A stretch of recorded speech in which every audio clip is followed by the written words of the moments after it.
Voilà, bonjour. Bonjour, bienvenue à cette vidéo question de jeûneur. Aujourd'hui, plutôt qu'une question, c'est plutôt une remarque qui m'a fait réagir parce que je l'ai entendue une fois de plus, alors j'ai eu envie de vous donner une petite réaction comme ça, presque à chaud. J'entends souvent les gens dire non mais moi le café ou le thé c'est impossible, je ne peux absolument pas m'en passer. Alors bonjour à tous, je suis Isabelle Van Wisberg, conseillère en nutrition de santé, praticienne en programmation neurolinguistique et coach de jeûneurs. J'accompagne des personnes motivées à obtenir et à maintenir une meilleure santé immédiate et à long terme pour que ces personnes puissent retrouver sans frustration, sans faire d'erreur, en toute sécurité et à leur rythme, un très haut niveau d'énergie, leur poids de forme évidemment et de l'enthousiasme. Alors pourquoi cette remarque sur le café ou le thé pour les personnes qui jeûnent ou qui ne jeûnent pas d'ailleurs?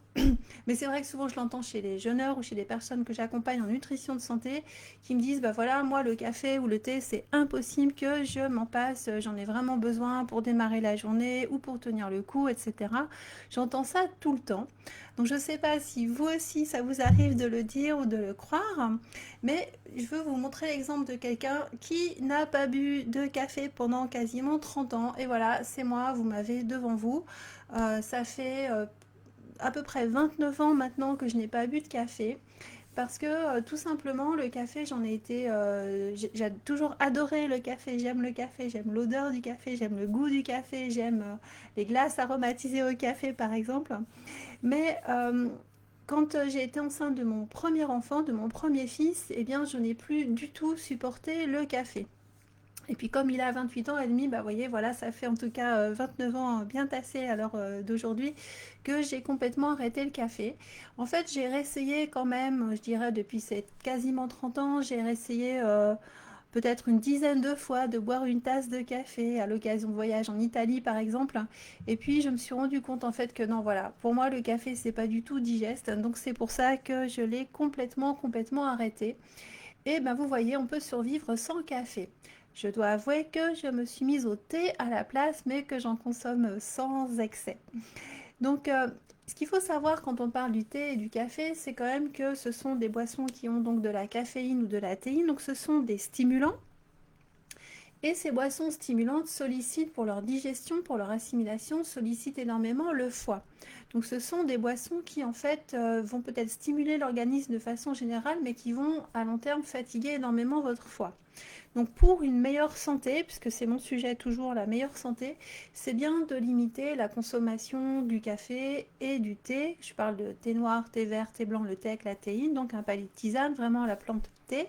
C'est bien de limiter la consommation à un minimum de tasses par jour, voire une consommation occasionnelle ou de ne pas en prendre forcément tous les jours. J'aime bien en fait quand j'entends des personnes qui me disent non mais moi je peux pas du tout me passer de boire du café ou de boire du thé, j'en ai vraiment besoin pour commencer ma journée par exemple. Eh bien j'aime bien proposer de réfléchir sur ce que ça représente en fait. Pour vous, quand vous dites ça, qu'est-ce que ça représente cette tasse de café ou cette tasse de thé dont vous pensez ne pas pouvoir vous passer? Et puis en discutant comme ça toutes ces années avec les nombreux jeûneurs que j'ai entendu me faire ces remarques, eh bien on s'est rendu compte que la tasse de café ou la tasse de thé tout au long de la journée, c'est souvent plutôt de l'ordre de l'habitude. Ça peut être de la convention sociale, ça peut être parce que on est au travail et que les autres prennent un café, alors on prend un café. Mais c'est souvent plutôt une habitude ou même un rituel. Je peux donner l'exemple tout proche de moi de mon mari Francis qui dit toujours qu'il ne peut pas commencer sa journée sans un café. Et puis c'est devenu une partie même de son identité, vraiment de qui il est, parce que à son travail, ses collègues savaient qu'il ne fallait pas du tout aller demander quelque chose à Francis le matin quand il arrivait, tant qu'il n'avait pas encore pris sa tasse de café. C'en était même au point que ça l'a amusé une fois de voir que ses collègues avaient prévenu les apprentis de surtout pas l'approcher avant, et l'apprenti restait à côté de lui comme ça en attendant qu'il finisse son café le matin de bonne heure. Donc voilà, là, on voit vraiment dans ce cas, et je pense que beaucoup de personnes qui m'écoutent peuvent s'y retrouver, le café, c'est une habitude, c'est un rituel, c'est Ou le thé, hein, c'est pareil, c'est pour passer à une étape, c'est pas pour passer d'une étape à l'autre. Pour moi, par exemple, le thé, c'est vraiment une transition. J'ai remarqué dans mes journées, le thé, c'est vraiment une transition, c'est-à-dire que c'est euh, m'arrêter de ce que je suis en train de faire, d'une activité que je suis en train de faire, à un moment donné où j'ai besoin de faire une pause ou de réfléchir, hein, de prendre un petit temps pour moi, eh bien c'est vraiment le thé, c'est ça, c'est je vais aller me préparer une tasse de thé parce que ça me donne le temps, en plus avec le thé c'est beaucoup plus lent, tranquille et long que de boire simplement un café, ça demande un petit peu plus de préparation, ça doit infuser, etc. C'est un peu plus long à boire, eh bien le thé, pour moi, c'est vraiment ça. C'est bien sûr, il y a le plaisir de boire une tasse de thé de temps en temps, mais c'est vraiment une transition entre deux moments de la journée, entre deux activités en général. Donc, en fait, ce qui est important ici, c'est le moment de transition. Ce qui est important, c'est la pause. C'est-à-dire que c'est pas le thé. Ce qui est important, c'est de pouvoir faire ce temps de transition, de pause entre deux moments. Donc, ça marche autant bien en se faisant un jus ou en prenant un jus, j'entends un jus de légumes ou un jus de fruits, par exemple, un jus de coco. Ça marche aussi en se faisant une tisane, donc c'est exactement la même démarche que pour préparer un thé, mais avec une tisane où il n'y aura pas de théine dedans, ou même un simple verre d'eau. Et bien, donc là, c'est important de relativiser et je vous y invite, si vous faites partie de ces personnes qui pensent ne pas pouvoir vous passer de thé ou de café tout au long de la journée, réfléchissez vraiment à qu'est-ce que ça représente pour vous ces tasses de thé ou de café. Si vous avez l'impression que vraiment vous ne pouvez pas du tout tenir le coup toute la journée sans avoir votre dose de stimulant, eh bien là c'est une autre question parce que ça veut dire que votre hygiène de vie ne vous convient pas. Ça veut dire que le rythme d'activité que vous avez ne vous convient pas, ça veut dire que votre alimentation ne vous convient pas. Donc c'est un ensemble de votre hygiène de vie qui fait que vous n'avez pas ce dont vous avez besoin et vous avez besoin pour compenser ça, pardon, de vous stimuler, de vous surstimuler en prenant plein de tasses de café ou plein de tasses de thé par jour. Donc là, en fait, on arrive dans une sorte de boucle, de cercle vicieux où quelque chose ne va pas, on compense par un plus d'autres choses qui, à terme, va vous nuire aussi au niveau de la santé. Donc, un café ou un thé, c'est un stimulant, c'est aussi une boisson plaisir, je suis d'accord, mais c'est vraiment très peu de tasses par jour pour se sentir en bonne santé et pour avoir une bonne santé à long terme. Et c'est un stimulant qu'on peut prendre quand il y a une occasion, c'est-à-dire si par exemple on a besoin de tenir une nuit bien longue pour le travail, ou parce qu'on va voyager, ou parce qu'on va faire la fête, et bien là, oui, on va se prendre une dose de thé ou de café, on va se prendre une dose de stimulant pour tenir le coup.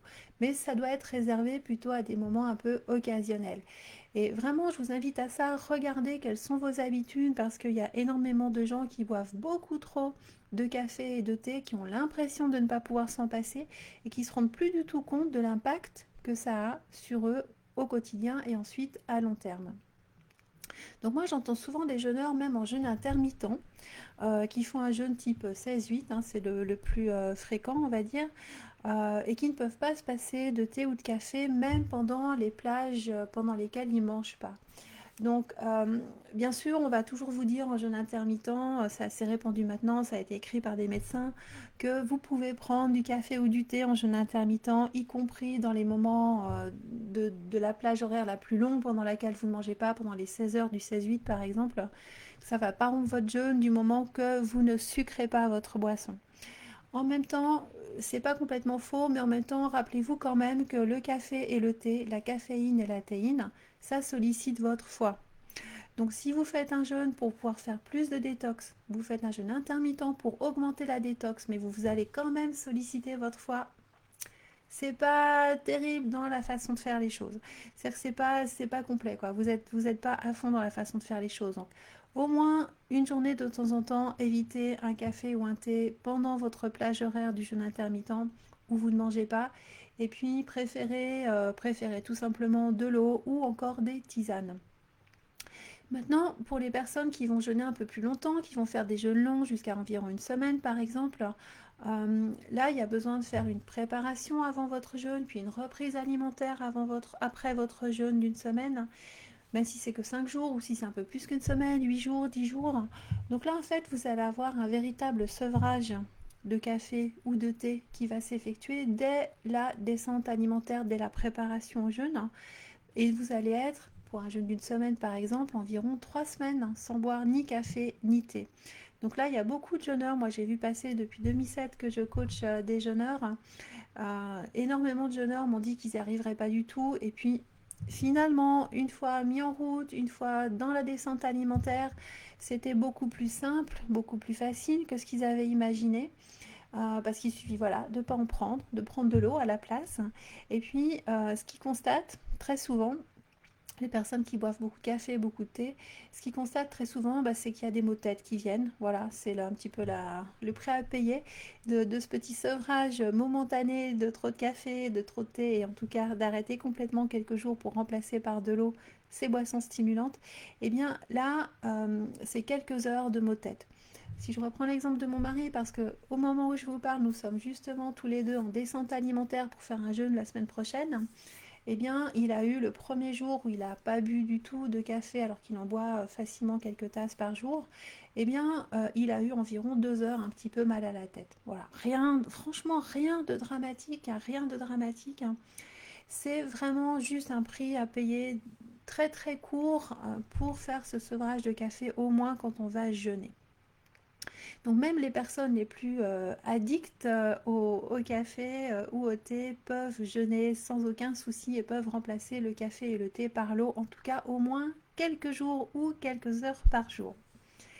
Et puis, je veux juste vous signaler en passant qu'on considère qu'une addiction au café, c'est au-delà de 8 tasses par jour.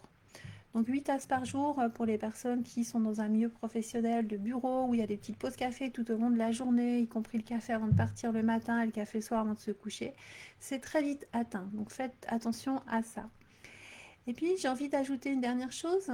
Euh, Au-delà du café et du thé dont on pense ne pas pouvoir se passer, eh bien, quand j'entends une personne soit qui vient jeûner, soit qui vient pour un conseil de nutrition me dire oh là là, mais moi je ne peux vraiment pas me passer de tel ou tel aliment, eh bien, pour moi, ça met tout de suite le doigt sur un élément qui très probablement fait partie d'entretenir, contribue à entretenir le problème de santé de la personne. Je vous donne un exemple, mon propre exemple notamment. Il y a plusieurs années en arrière, je me suis rendu compte que je souffrais de candidose. Donc c'est pas quelque chose de gravissime. La candidose, c'est une dysbiose, un dérèglement de la flore intestinale, du microbiote intestinal, hein, qui est en partie entretenu évidemment par l'alimentation qu'on a et notamment la prise de pain tous les jours. Et il y a d'autres aliments bien sûr, mais je ne vais pas être en détail sur la candidose maintenant. Juste pour vous donner cet exemple, moi je faisais partie il y a quelques années en arrière des personnes qui vous auraient dit mais moi le pain jamais je pourrais m'en passer, j'adore ça, c'est trop bon, j'aimais beaucoup les pains multicéréales avec des graines, etc. Et puis quand j'ai voulu faire le traitement de candidose et que je me suis aperçue que je devais arrêter le pain pendant plusieurs mois, eh bien voilà, gloops, c'est exactement ça que j'ai fait parce que je pensais réellement que je ne pourrais pas m'en passer. Mais j'étais déterminée à faire ce traitement, donc je l'ai fait et je me suis passée de pain pendant 6 mois, puis je me suis passée de pain pendant une année et à la fin d'une année, le traitement était tout bien fini, etc. Tout allait très bien, j'aurais pu reprendre la consommation de pain à ce moment-là.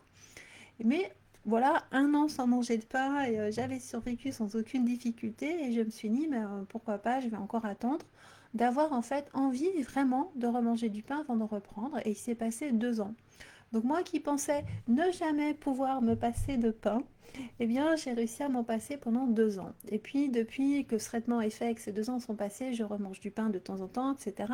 Sans aucun problème, mais en toute conscience et en sachant ce que ça me fait si j'en mange et ce que ça me fait si je n'en mange pas. Donc voilà, c'était pour vous dire que c'est vraiment équivalent quand vous pensez ne pas pouvoir vous passer d'un aliment, de quelque chose en particulier. Réfléchissez, je vous invite à réfléchir un petit peu plus loin que ça. Est-ce que vraiment vous ne pouvez pas vous en passer?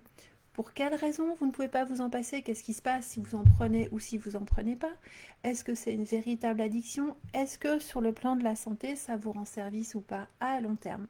Voilà, pour résoudre ce genre de questions, si vous avez besoin d'aide ou pour vous préparer à adopter de meilleures habitudes sur le plan alimentaire et d'hygiène de vie en général, pour vous aider à faire des choix conscients dans votre alimentation, je vous conseille évidemment toujours de vous faire coacher, de vous faire accompagner. En ce qui me concerne, j'accompagne avec le jeûne, la nutrition de santé et la programmation neurolinguistique. Si vous voulez un suivi professionnel avec moi, c'est possible aussi à distance. Vous ferez toujours moins d'erreurs, vous irez toujours beaucoup plus vite à résoudre les problèmes et à retrouver rapidement des sensations comme faire peau neuve, des sensations de vous sentir plus léger, plus légère, des sensations dont vous pouvez rêver en modifiant votre alimentation et en jeûnant de temps en temps. Voilà, je vous remercie beaucoup de m'avoir écouté peut-être en direct ou peut-être sur YouTube. Je vous invite à, comme toujours, liker, apprécier la vidéo, mettez des commentaires si vous le souhaitez. Vous pouvez bien évidemment suivre toutes les autres vidéos sur ma chaîne YouTube. Je vous parle toujours de jeûne et de nutrition, de santé. Je vous propose aussi le groupe Facebook Jeûner Détox, la page Facebook Jeûner Détox aussi, des formations en ligne sur le jeûne, la formation en ligne comment jeûner, et puis en nutrition de santé, la formation en ligne comment mieux manger. Vous me retrouvez aussi par l'intermédiaire de ma newsletter, vous me retrouvez régulièrement par toutes ces astuces. Donc n'hésitez pas, je vous remercie beaucoup à me suivre, à me donner des commentaires et j'aurai plaisir à vous retrouver peut-être bientôt sur un autre sujet. Merci beaucoup, bonne journée à vous, à bientôt, ciao.